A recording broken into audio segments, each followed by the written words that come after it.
is a model you may not have heard of. It was a CE71. CE71. It was a 250 vertical twin dry sump. And so George said to me, I might as well put it on the floor. Well, they didn't need a pan to put under that one. So that was pretty good.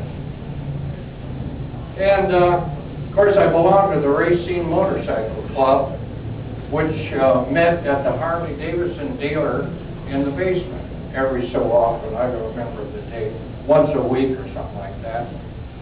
And so somebody said to me, he says, what about this Honda motorcycle? I said, well, at least it's cheaper than the rest of them.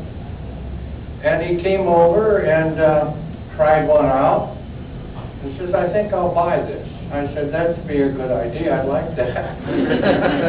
So I don't remember what I sold it for. It was less than anything else. So he bought the bike, and then at the club meeting they said, well, if you're going to ride a 250, you're going to have trouble keeping up with us on the weekly rides we take on Sunday.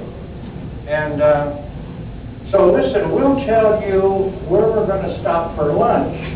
and when you catch up, you can join us for lunch, unless we've already left. Yeah. And this guy wasn't a racer or anything, but he winds up at the eating place first.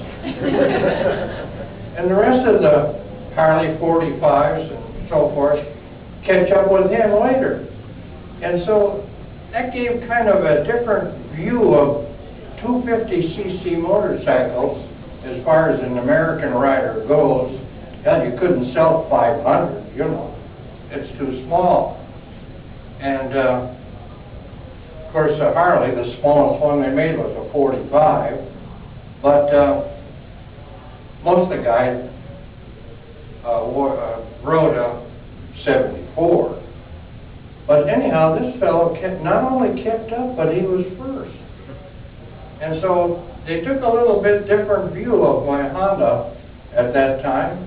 First thing you know, I sold all three of them. And the next thing you know, they sent me some more. And I thought, this is a pretty good motorcycle. And besides, it has the chance, the possibility of becoming big in the United States. So maybe, well, the building that I rented had a basement in it with a ramp that went down into it because it was an old machine shop, and they kept the stamping machines down in the basement. Well, I had nothing in the basement. The stuff that I had was on the main floor. So I talked to George on the telephone, and I said, you know what? I think this could be big in this country. But if it's going to be big in this country, you've got to be able to follow up with parts. So I'll tell you what I'm going to do. I'll rent you out the base. I'll take the basement, and you send me parts, and I'll be a parts distributor for the western, everything east of the Mississippi. And he said, that's a pretty good idea. And he called me back a few days later and says, look, they'd like to meet you out here. We'll pay for your trip. And we'd like to have you come to California and talk about this idea of yours.